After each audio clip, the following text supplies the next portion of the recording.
Hey everybody! This week's First Chapter Friday is going to be Free Lunch by Rex Ogle.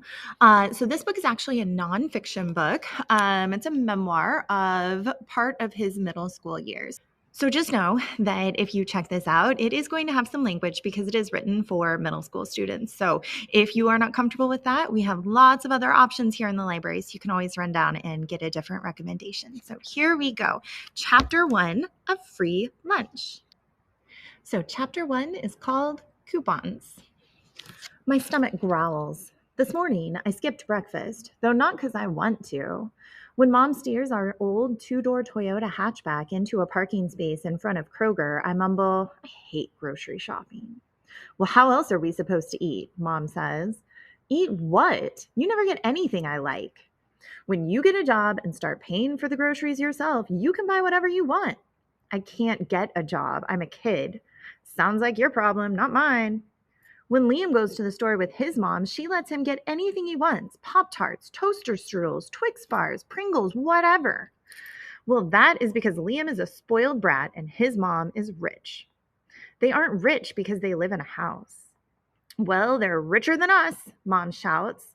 She gets out of the car and slams the door. I don't even take off my seatbelt.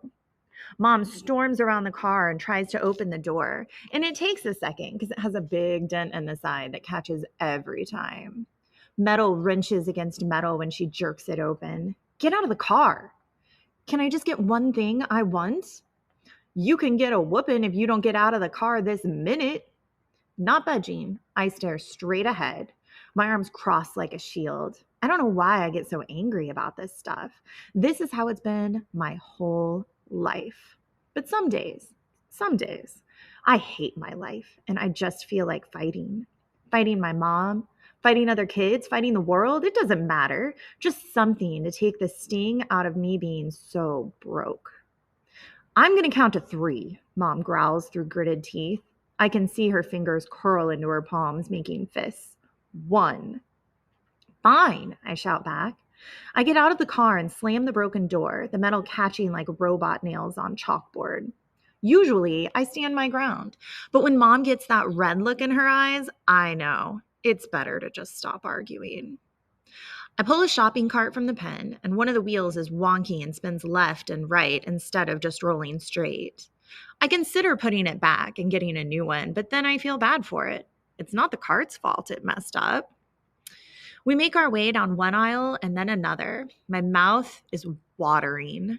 There's aisles of food, peanut butter, pasta, stuff to make tacos and burgers, all kinds of cereal, practically 1,000 kinds of chips and dips and salsas, and then there's cookies and Chex Mix and beef jerky and fried mozzarella sticks and waffles and Granny Smith apple pies and donuts and a dozen different flavors of ice cream.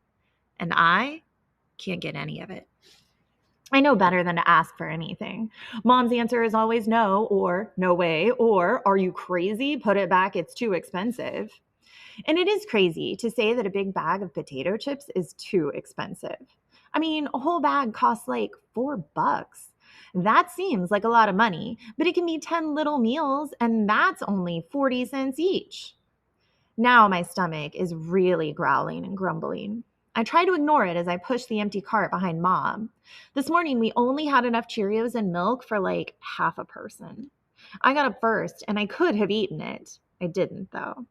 I saved him for Ford. He is my baby brother, and he's only 2, so he needs it more. Mom shoves an open envelope into my hand. Inside is an overdue bill. I ask, what's this for?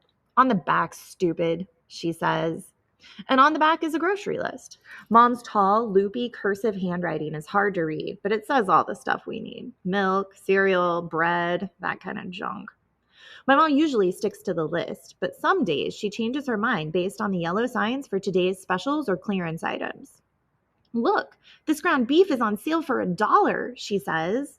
The meat's all weird brown, though. I scrunch my face. Raw beef is supposed to be pink.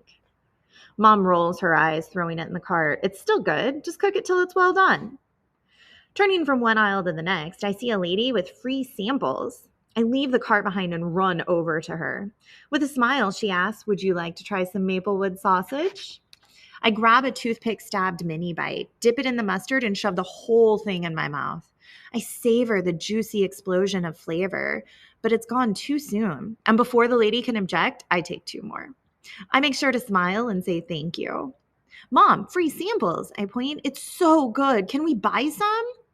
Mom ignores me. Too busy digging through her folder of coupons. She spends all day Sunday, every Sunday, cutting coupons out of the newspaper.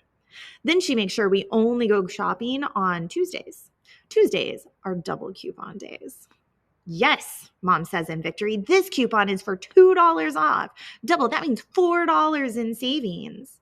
Since you're saving $4, can we get a box of mac and cheese? No, but it's Ford's favorite. He's a toddler. He doesn't have a favorite anything. When we round the next corner, there's another samples person, and this guy has cheese and crackers, but there's no sign that says free. Trying to be polite, I ask, are these free? He gives me a dirty look. If you're going to buy some. Hey, Mom shouts, I didn't see a sign saying anything about buying nothing. Rex, go ahead. You have as many as you want. I feel my face redden. I am hungry, but I don't want to be rude. I take the smallest cracker with a little square of cheese on it and whisper thank you. Don't thank him, Mom snaps at me, glaring at him. He thinks he's so much better than us because he's selling cheese. The cheese man mutters under his breath, trailer trash. We don't live in a trailer anymore, Mom shouts at him, so there. She takes control of the cart and pushes us away, and I'm relieved. For a second, I thought she was going to pick a fight. It wouldn't be the first time. My mom doesn't shy away from much, especially confrontation. As we move towards the checkout a few minutes later, Mom is still agitated, talking to herself like a crazy person, looking down on us. He doesn't even know me. He doesn't even know my situation and thinks he's so much better than us. Screw him. At the register, I transfer the items from the cart onto the conveyor belt. The cashier watches me as I look at the candy racks. Cashiers always look at me like I'm going to steal something. Like I'm guilty just because my clothes are from a secondhand store. While the cashier rings up stuff, Mom pulls out her wallet. She's counting money, except that the money looks different than usual. I've never seen it before. It looks like toy money, like that game Monopoly. It's all bright colored and it says food coupon. What's all that? I ask. Don't worry about it, Mom snaps. She pushes me toward the end of the counter. Don't just stand there being lazy. Bag the groceries. The cashier finishes scanning and then does a discount for the coupons. She says the total, and Mom hands her the weird, fake-looking money. The cashier pushes some buttons and says, after the food stamps, you owe $10.38. What are food stamps? I ask. Don't worry about it, Mom repeats, but this time she scowls at me.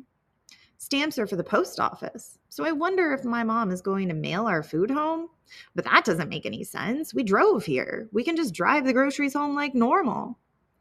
Mom pours all the cash and change out of her wallet. She unwrinkles 8 $1 bills and then counts out 97 cents, mostly in pennies.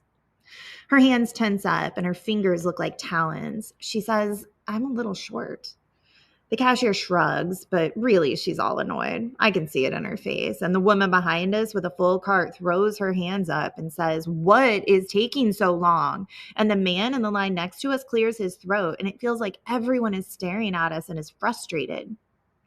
Mom's face is strained, and a vein is popping out of her forehead. And suddenly, she seems embarrassed. I feel embarrassed too. Mom snatches the loaf of bread from the top of the brown bag. She shoves it toward the cashier. There, take that off. Happy? Shopping is always like this, but for some reason, this time, it's worse. Maybe because the food stamps? Mom looks ashamed. People are staring, and then I look at our shopping list. We didn't even get halfway through. We can't afford our groceries. Silence hangs between Mom and me. I carry the one bag to the car and put it in the back. When I get in the front seat, Mom starts crying, and I'm not sure what to say, so I don't say anything at all. We sit there for a long time. When I reach out to put my hand on her hand, she slaps it away. Don't touch me. This is your fault. Do you know how expensive it is to raise an ungrateful brat? I feel sick to my stomach, and I don't know if it's because I'm angry or sad or just hungry. Probably it's all three. Ministers and priests and Buddhist monks and talk show hosts and all those people who are supposed to be real smart and wise and stuff, they always say dumb things like money isn't everything or the best things in life are free. But they're wrong. Money is everything, and the best things in life aren't free. And don't say something stupid like love is free, because it's not. It costs money to take care of the people you love. And when mom isn't working, she's always upset and sad, and she can't love me like a normal mom. She gets mad at every little thing. No job means no money, which means no groceries or electricity. And that makes all the love go out of my mom, like air out of a balloon. And who wants an empty balloon? When she's working, mom's nicer. She definitely loves me more when she has money, because she can afford groceries and pay the rent on time and the bills and all that junk. And she can think straight, and she remembers that she cares about me. So don't tell me love is free, because I know nothing in this world is free. Every little thing costs something. But for some reason, things cost a whole lot more when you're poor.